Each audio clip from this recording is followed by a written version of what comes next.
Hey there, hi there, Virgos. It's me, Priscilla B, and welcome to your Shadow Soulmate reading. So, what that means is that we are going to be exploring the dark side, or I should say, hidden depths, whatever resonates with you the most, aspects of our soulmate connection. And if you don't currently have a soulmate connection, then just take it as a way to sort of understand yourself better and the different aspects that we encounter ourselves on our own personal spiritual journeys.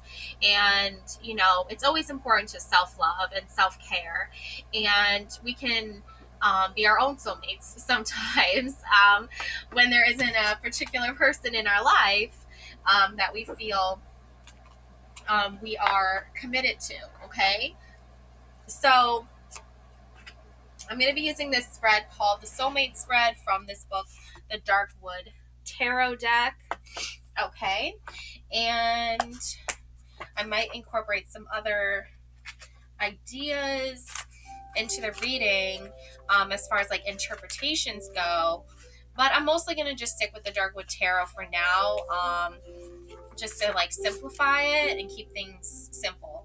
Okay, so first we're going to get your soulmate's card, and we're going to see what your soulmate's current energy is. Let's see. If you don't have a soulmate, that is totally fine and okay. Just take it as yourself, and learning more about yourself here. Or maybe there's a future soulmate. Let's see. Ooh, Six of Swords. Okay. Yeah, this is an important time for you, okay, Virgo, because you're thinking logically, you're thinking intellectually, okay? And you're picking up on that energy from your soulmate. And let's see, Six of Swords. Yeah. I feel like I'm reading for you when I say soulmate, Virgo, because I feel like right now you probably are like needing to like love yourself more, Again, take it as it resonates, but that's just what I'm picking up on, okay? Let's see. If it applies to the person you're with, awesome. Six of Swords, journey. A woman stands in a flat-bottomed boat using a stick to navigate beneath a bow of Spanish moss. Swords are scattered, and a swaddled baby lies at her feet. As curious alligators approach, a young woman reaches toward the boat from the shore. Boat symbolism implies passage and journey, while the rivers and water bodies they traverse reflect the depths of emotional connection and energetic flow. All waters spring from the font of the High Priestess. Alligators reflect power and danger lurking in unconscious depths. The number 6 reflects the heart center, while swords continue to express thoughtful ideas and mindful narratives. Is this a scene of rescue or theft? Is the woman in the boat reclaiming what was hers to begin with, or is she stealing another woman's child? Have the figures been manipulated into their actions from a menacing power we cannot see? It is a moment of transition and a journey that lies ahead. Will you enter the boat or remain upon the shore? Meaning, theft, escape, but at what cost? Treason, rescue, better times lie ahead. Travel, voyage, and passage. A new beginning, emotional waters, and the connective depth between people. Shadow. What are you trying to get away with? It is easy to think we will not be held accountable for our actions. Yet, what we put into the world always returns to us times 3. The Six of Swords is 2 times 3. Yeah, so it's a very emotional scene, but it's being treated with an intellectual and logical reaction. Okay? You can see here the woman in red, she's not like her face looks very serious, even with the baby there and a woman crying for the baby, right? So she's not feeling anything other than, this is what I'm doing. I'm putting the baby on the boat and I'm going with the baby, regardless of what this woman is like crying out to her, begging her to give the baby back. There's definitely a need for some emotion here, I feel like. Okay, what is your energy, Virgo? Ooh, Wheel of Fortune.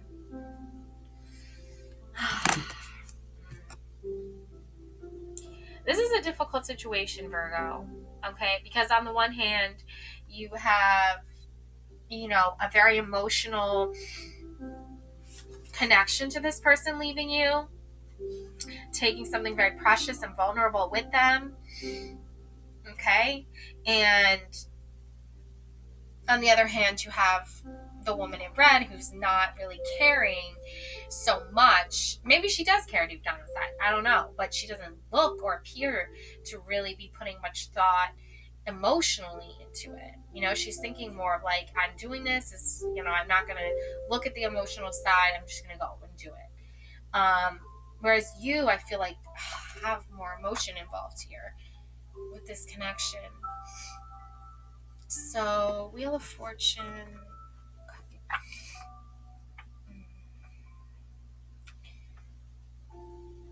I feel like the question is, why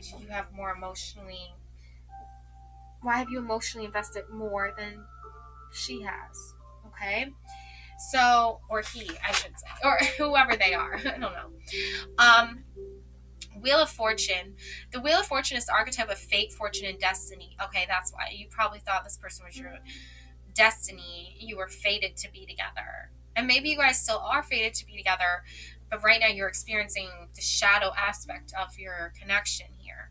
The symphony of life is a perpetual wheel of motion, the shadow which fell out of time as she visited the hermit. Time is an illusion after all. The hermit gave the witch specific instructions. Find the wheel, make it spin. It didn't take long for the witch to discover an old spindle spinning wheel covered in curious creatures. She feels the dark wood spring to life as she becomes the activating principle of the universe. The Wheel of Fortune reflects the motion of the universe and the ebb and flow of time. It is cyclical rhythms, morning, noon, and night. It is the rotation of the earth as it travels around the sun. The wheel reflects ups and downs and life cycles. The secret to ultimate equilibrium is to find your center point. Can you focus on the center of the wheel? Can you place yourself in the stillness?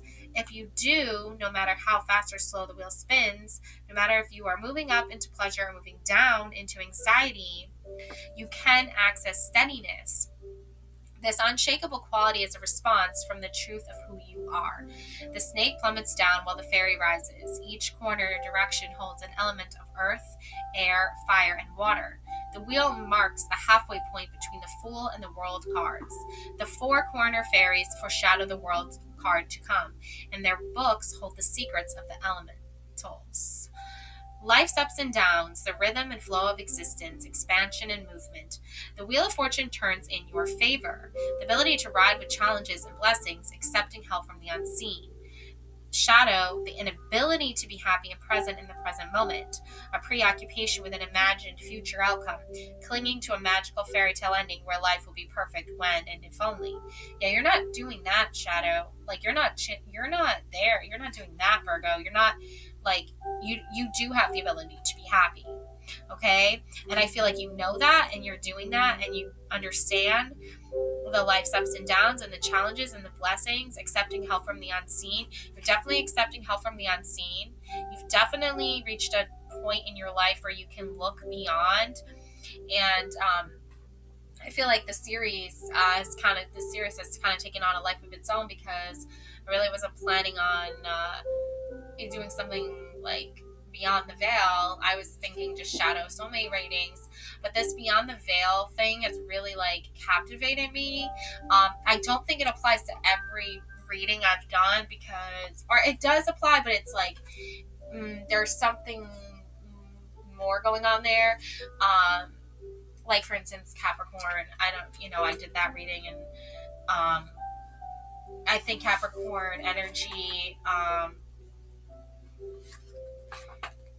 it has gone beyond the veil, and it just in a different form. Virgos, I feel like you are seeing behind the veil now, beyond the veil now. I feel like this is that transition for you. This is that moment for you. And I just had a dream last night where I feel like you've seen the different ways one soul can die and be reborn, and I feel like now is not your time to like die or, you know, transform. I think now's your time just to be and just exist as you are and accept your wholeness. And you have all the elements here. You don't need other people um, to confirm what you already know about yourself, which is you hold all of the elements within your own soul, within the own your own you know DNA. Okay, so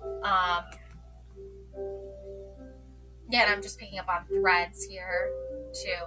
And I feel like for you, it's like you're a person, you're not going to want to like sever ties with this connection. You're not going to want to cut ties with them.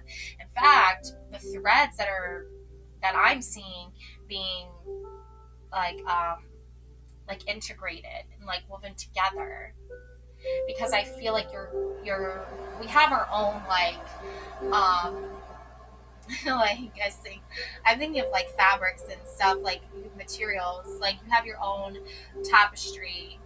I love tapestry. Okay, I feel like you have your own tapestry to your own life, and I feel like your soulmate, shadow mate, they have their own tapestry. But like, what happens when you build when you sew one together, right? Okay, there's so many different metaphors that can be used here. So, oh, okay. I almost lost my coffee there. Okay. Let's see here.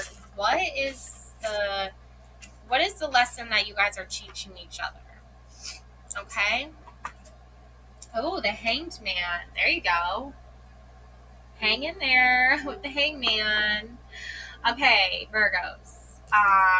This is good though. Okay, because it's a crossroads, right? Do you let this person go, like, and move on? I'm not saying you can't reconnect or you can't be with them in the future, but I'm just thinking like maybe your journey, it's like your time, right? It's like your time to be doing your own thing a little bit here, a little bit more independence here. Than originally what was there before. The hangman is the archetype of the mystic. The deeper you look, the more is revealed. Right.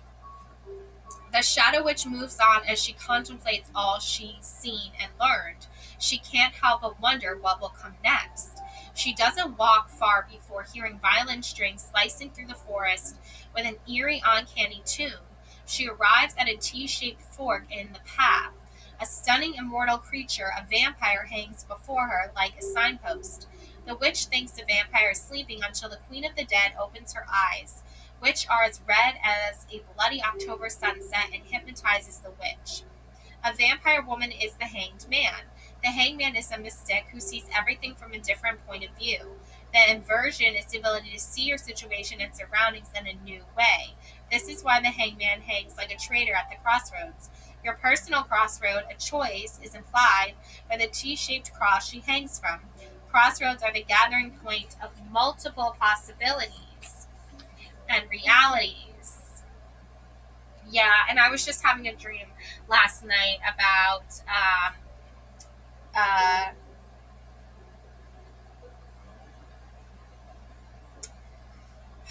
like the underworld and stuff like that. Like, so, um,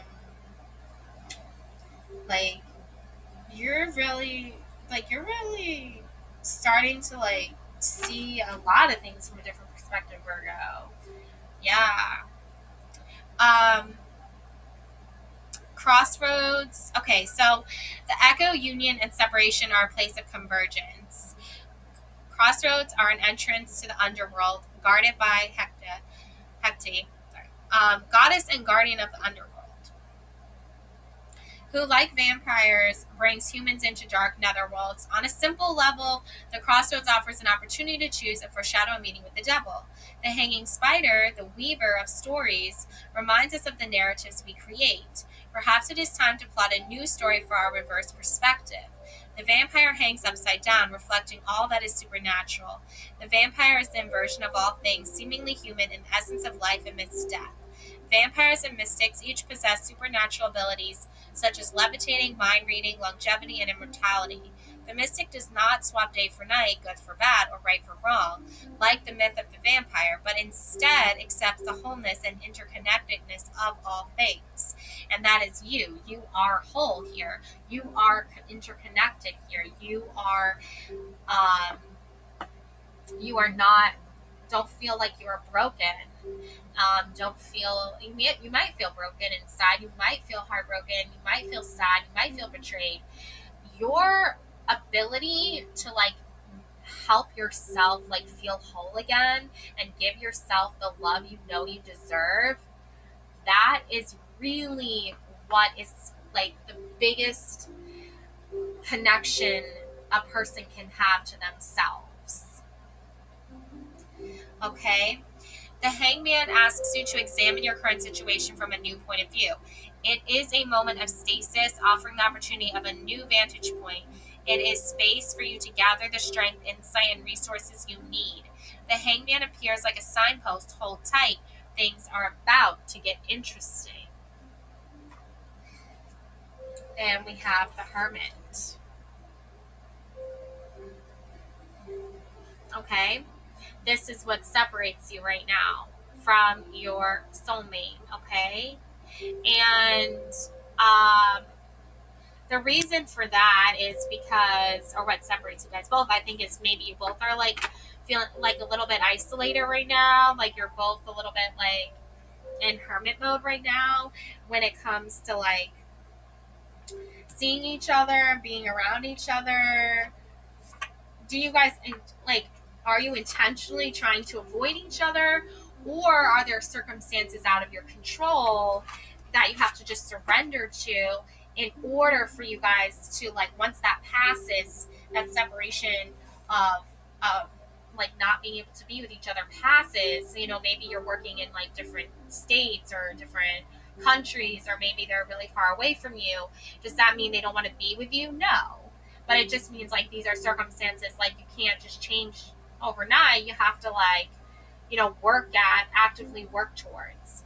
So the hermit is the archetype of the sage. The wisdom of silence is deafening. The shadow which moves onward and sees the light shining in the darkness through the trees. The hermit holds a lantern at the mouth of a cave. The cave walls contain scribbling signs and symbols.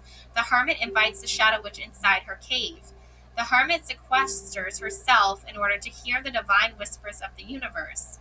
Recorded knowledge provides groundwork, but only each individual can experience a unique relationship with the unseen. This is why hermits, historic masters, and soul seekers sequester themselves into seclusion and vows of silence. It is the profound functionality of silence and darkness where one becomes an active observer, responding to the living universe. Away from noise, sound, and distraction, the innermost trembling of the soul may be heard. This is why hermits seek vastness and seclusion deep in the desert or high in the mountains, far away from psychic energy of others. Yeah, exactly. Like, I feel like only like you and your soulmate, your shadow mate, is like, you guys can like, I feel like you guys can like communicate like via the dream world. I feel like you guys can communicate in so many different ways that like you don't need to like talk a lot. You can just like see like you like this the thing about other psychic yeah, from the psychic energy of others. Yeah, it's like you don't want other people knowing your business, right? So if people can use that against you, right, like why would you want them to know your business? Also, people should not be trying to use your business against you. It's like really not cool. But again, that's something you and your person, you guys cannot control the actions of others. You can only control yourselves. If you're both working on your own shadow work at the time, it makes sense that you can't really like be with each other. You have to kind of, deal with what you have to deal with, and then hopefully there's a celebration at the end of it and you guys get to be together. I don't see you guys like I don't see this as like a horrible toxic connection, because that's not what a soulmate connection feels like. That's not what a shadow mate feels like. Okay, they're one in the same. Your shadow mate, that is your soulmate. It's just them when they're processing things, them when they're doing shadow work, them when they have stuff going on. They're not projecting it onto you. That's, that's toxic, and that's not love or anything like that. Okay. Um, the hermit moves outside of her cave. Once her relationship to mystery is cultivated, she lets her inner light of knowledge and guidance lead the way so that others may do the same for themselves. The hermit's cave, like a dark forest or the underworld, reflects hidden knowledge and a journey. Her cloak and hood express protection. The glowing lamp is a beacon for others to follow. Historic markings inside the cave reflect the active work of the hermit. She is not passive in her exploration of her inner and outer landscape, but alive, observant, and completely aware. Silence, space, thought, sequester, meditation, curiosity, questioning, removing yourself from the noise of everyday life. Inner knowledge cultivated by personal investigation, acute listening to the universe inside of you, sharing wisdom with others, leading by example. The shadow, hiding from the outer world, social anxiety, sticking one's head in the sand, the inability to express oneself to the outer world, losing your grip on reality, thinking you are a master with nothing left to learn, spiritual snobbery. Yeah, and that's what will separate. That's what will separate you guys. If you think you know more than everyone else, then like that's not going to be healthy. Okay.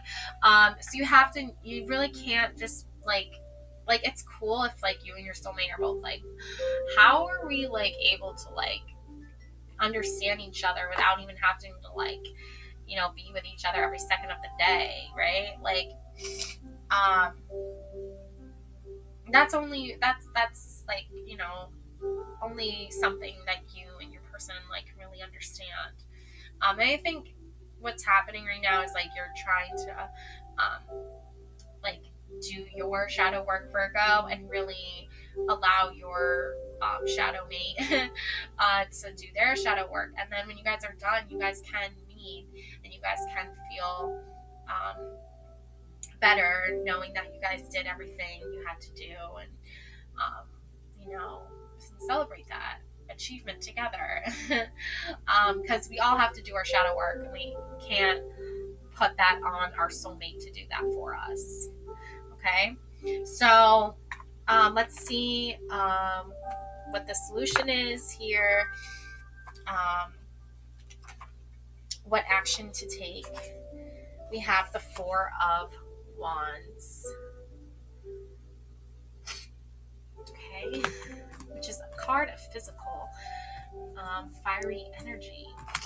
Okay, so let's take a look at this Four of Wands.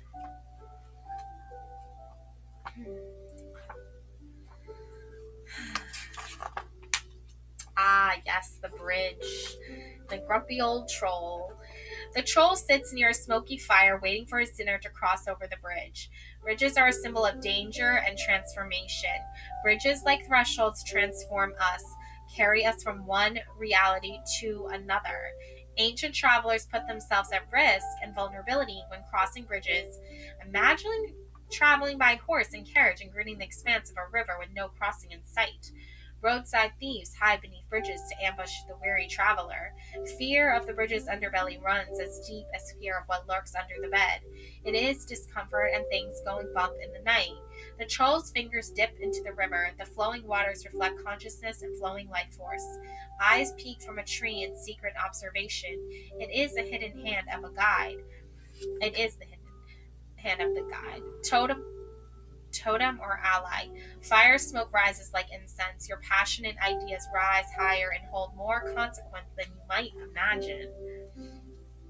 I'm going to show you this picture here. A passage has been cleared for you. What surprises await? The passport is issued, tickets are in hand, and adventure is afoot. A troll under the bridge is what we hide away. Positive qualities can be stored in the shadow if we repress them.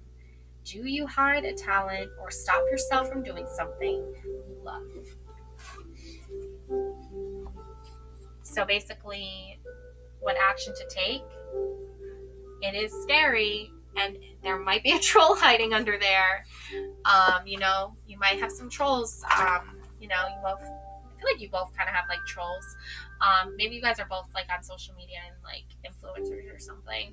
Um, but either way, though, like you both gotta cross that bridge at some point. And I feel like your person is on one side of the bridge, and I talk about this. I've literally talked about this in every single one of my readings so far with the Shadow Maid series. And you and your person, okay, you're on your path, they're on their path. How do you guys meet in the middle? You have to both put in the energy and the work, build that bridge, and meet in, whoops, okay, there we go, meet in the middle. And this troll, you guys can both face this troll together, you know, you guys can probably both defeat it together. And I feel like that troll is what happens when you guys let the shadow energy just not just keep going and going, and don't even try to manage it, and don't even try to like work on it, you know. But you guys are doing that, I think. And I feel like now that you're facing that and you're saying, well, this is what we got to deal with, let's deal with it together, let's work on it together, let's make an effort to meet in the middle. Okay.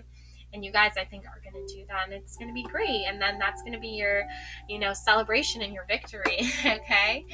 So that's my message for you, beautiful souls. Have a wonderful day, Virgos. Take care now. Bye.